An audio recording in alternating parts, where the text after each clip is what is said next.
La vidéo virale fait le tour des réseaux sociaux, suscitant une vive colère chez de nombreux Camerounais.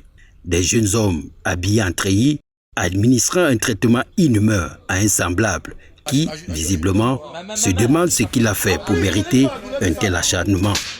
Une torture digne de la Gestapo. La honteuse scène qui se passe à Ndou, dans la région du Nord-Ouest, vient ternir l'image de nos forces de défense, citées pourtant en exemple par le chef de l'État Paul Biya dans son adresse à la jeunesse le 10 février dernier. Notre armée a toujours fait preuve de professionnalisme, d'engagement et a toujours affiché cette volonté inéluctable à défendre les idéaux de la nation et l'intégrité territoriale.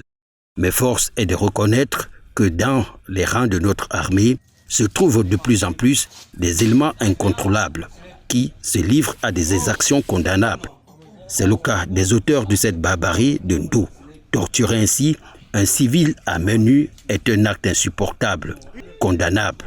Le haut commandement devrait se saisir de cette affaire pour non seulement identifier les auteurs, mais également les sanctionner. Cette scène qui se passe en zone de guerre vient fragiliser une relation qui se veut pourtant forte entre civils et militaires pour faire face aux séparatistes ambazoniens qui tuent les éléments de l'armée. 3 en sont d'ailleurs morts ce week-end. Ôte la vie aux chefs traditionnels. 4 sont passés de vie à trépas, toujours ce week-end à Le Bialem, dans la région du Sud-Ouest. On comprend dès lors que seule une synergie d'action entre forces de défense et civils sont à mesure d'atténuer la violence dans les 2 régions en guerre, d'entraver les actions des Ambazoniens. Les images terrifiantes et insoutenables de ce civil copieusement bastonnés sont de nature à susciter peur et appréhension et, n'ayons pas peur de le dire, être source de motivation pour aller grossir les rangs des séparatistes.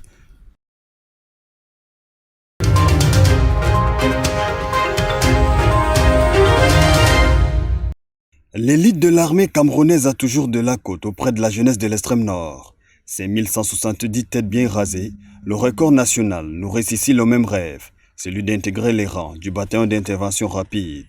Les opérations se déroulent à l'esplanade de la base du Bir de Salak, à 12 km de la ville de Maroua. 4 tests préliminaires à satisfaire par ces potentiels futurs commandos aux visites médicales sommaires. Acuité visuelle, acuité auditive, tension artérielle, 4300 ont réussi à satisfaire aux exigences et prennent la route. 20 km parcourus avec 20 kg de charge, l'épreuve la plus redoutée des candidats. Et voici le premier à sortir de la masse.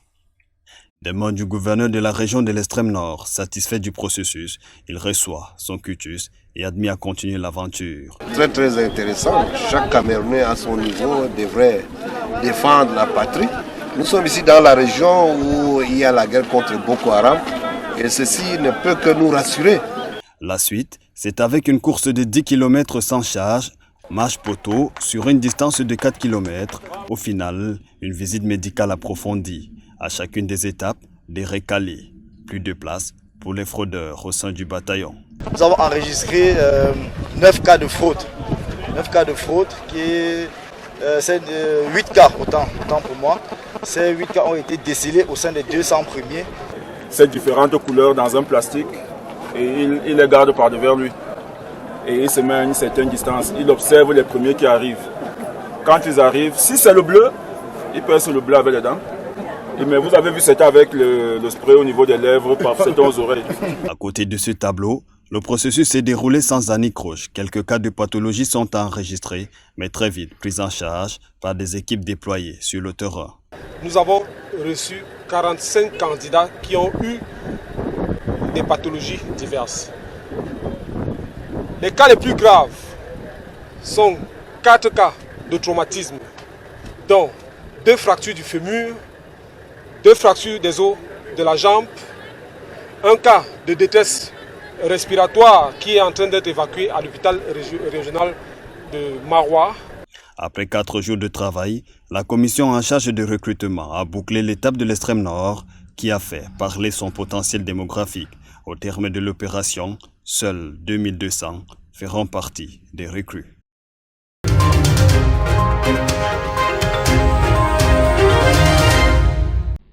Ces images ont fait le tour de la toile la semaine dernière. La scène se déroule au lieu-dit ministère de Soya, au centre-ville de Koutaba.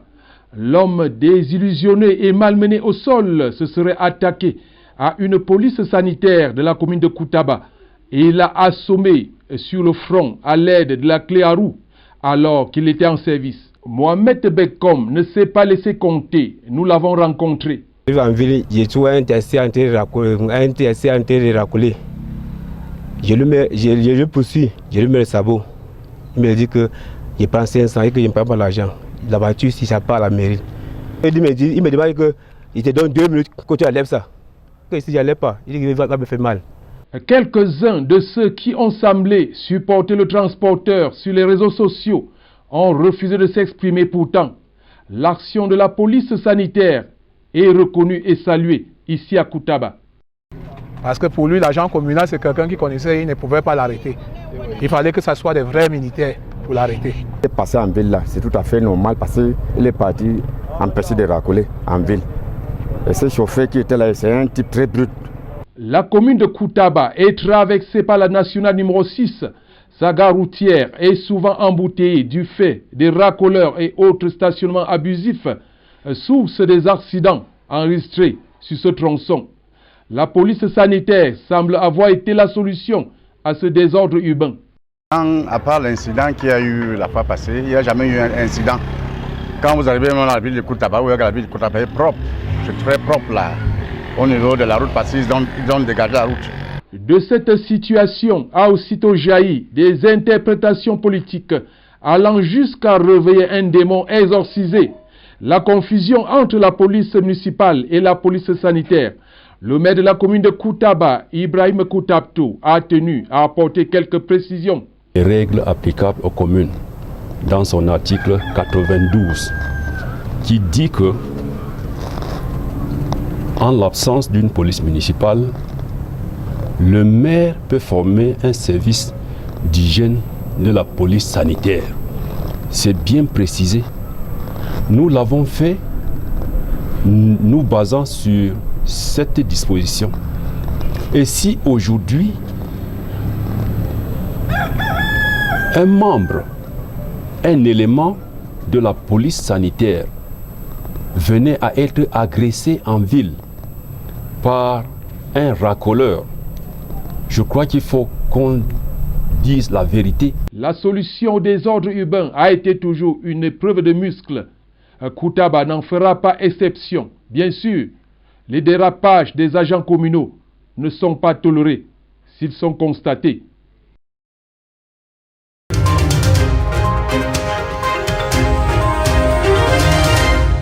Et qui est basé sur des critères. Et les critères changent d'une personne à l'autre. C'est une des questions qui fait tourner le monde. Comment trouver l'amour? L'amour qui dure. La science apprend que pour trouver le conjoint ou la conjointe idéale, il faut entre autres se baser sur des critères bien définis.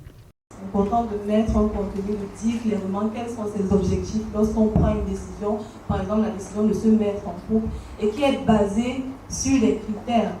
Et les critères changent d'une personne à l'autre. Ça veut dire que si je prends pour la même décision, en fonction de mes critères à moi, j'aurai une action particulière à poser et lui, il a des critères qui sont différents. Idéaliser son partenaire, choisir quelqu'un qui a beaucoup de confiance en lui, préférer un statut social élevé, suivre son instinct, faire la volonté du ciel. La décision de se mettre en couple oscille très souvent autour de ces paramètres. Seulement, assumer son choix devient pratiquement un calvaire au moment où on se rend compte d'une probable erreur. Généralement dans l'incapacité de revenir sur sa résolution, le sujet s'expose à une situation de mal-être, autant physique que psychologique.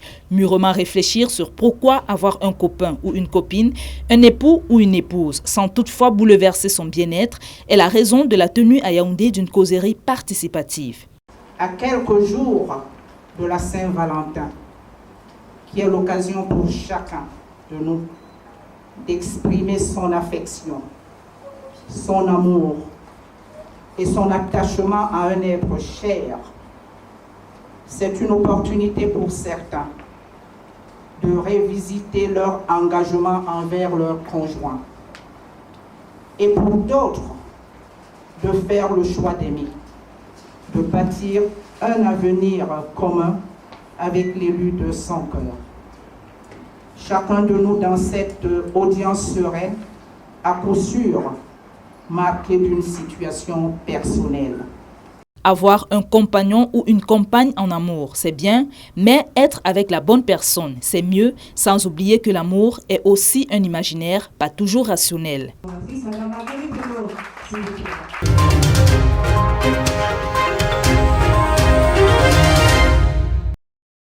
Arrêt obligatoire, au sauf qui peut. Cela fait bientôt 2 mois que les usagers de cette route située au quartier kilomètre 5 dans le 2e arrondissement de la ville de Douala vivent ce calvaire. Pour traverser cette épreuve qui nécessite un ralenti obligatoire et un amortisseur performant chez les véhicules, il faut être créatif, comme ces propriétaires d'engins à 2 roues qui utilisent cette dalle rescapée en lieu et place d'un pont. D'autres se trouvent dans l'obligation de faire descendre leurs clients pour braver les obstacles. Autant d'exercices qui indéniablement provoquent de l'amertume dans le corps des transporteurs. Voilà 2 mois que cette route est comme ça. D'ici midi, les véhicules ne vont plus circuler ici là. On va faire comment? Où va le pays, hein? Il faut qu'on fonctionne le pays. Nous on va circuler ici comment? Ça ne vaut pas la peine. Outre des embouteillages du soir qui durent environ 180 minutes, les usagers de cette route déplorent les accidents constamment enregistrés. Chaque jour, on vit les accidents ici par rapport à ces routes. Dernièrement, on a commencé à débuter à ces routes, mais non pas achevé. Chaque jour, les camions tombent ici, bon, à tort et à cravé, on ne sait pas. Vraiment, le pays, ça ne va pas. Qu'ils essaient un peu d'améliorer les conditions de l'état de la route, ça ne va pas. Tous les jours, les voitures tombent là. Les camions tombent dans ces routes. On dit qu'on a donné l'argent. L'argent est où? Où sont les travailleurs? Les gens ont fui. Parallèlement, des riverains sont témoins des scènes d'agression une fois la nuit tombée. Selon cet intervenant, des faquins font semblant de venir secourir des personnes qui entrent accidentellement dans ce trou avant de commettre leur forfait. Des éléments alarmants qui devraient interpeller les autorités locales. Rappelons que ce chemin sert de transition pour mener au quartier Mbopi, Niobel, Ndoksimbi ou Terminus.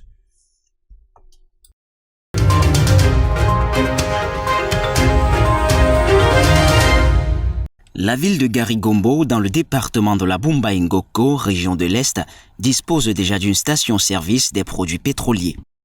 Issue du projet de construction de station-service pilote CSPH, la cérémonie d'ouverture solennelle de ce point de vente agréé des hydrocarbures s'est tenue récemment sous l'égide du président du conseil d'administration de la CSPH, Luc Magloire Mbarga Tangana, qui était accompagné des autorités administratives et forces vives de la région de l'Est.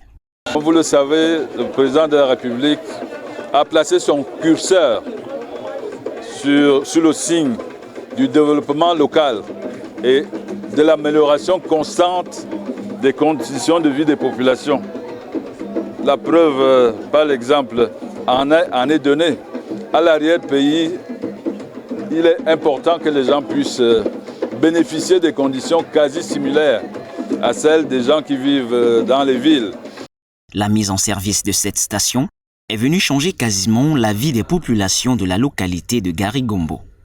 Déjà, je vous dis que je suis très fier. Pourquoi? Parce que là, le coût de transport a baissé. Depuis que la toute première station s'est installée ici, nous payons déjà le transport Garigombo-Ngondi à 200. Les jeunes taximans motos ne se déplacent plus pour aller acheter le carburant à Yokadouma ou Kenzo. Nous sommes très contents par rapport à cette station. Parce qu'avant, on avait des problèmes de consommation. Parfois, au long de la route, parfois, à Yokadouma, quand il y a un manque de carburant, on ne peut pas circuler. Mais comme il y a une nouvelle station, même si à Yokadouma, il y a un manque de carburant, on peut se démerder. On arrive à Garigombo, on consomme pour y arriver, nous sommes en train de partir. Hormis le problème de ravitaillement en carburant qui est ainsi réglé, les véhicules à Garigombo seront désormais à l'abri de certains problèmes mécaniques. Avant, on avait du carburant frélaté mélangé de temps vu pour moi, mais avec l'arrivée de ces stations, ça veut dire que vraiment nos engins sont en bonne forme, plus qu'avant. Parce qu'avant, avec le carburant qu'on utilisait frélaté, nous causions des pannes dans les engins. Aucun taximan ne peut faire 5 km sans toutefois revenir au garage pour créer problème de carburateur. Donc avec ce carburant pur qu'on consomme déjà sur place, nous sommes très fiers. Construite sur une superficie de 2000 mètres carrés, Les travaux de cette station-service ont été réalisés pour un coût total de 498 986 076 francs CFA. Après Garigombo, dans le département de la Bumba-Ngoko, la prochaine localité bénéficiaire du projet de développement est la ville de Ngelemeduka, dans le département du Oignon, toujours dans la région de l'Est.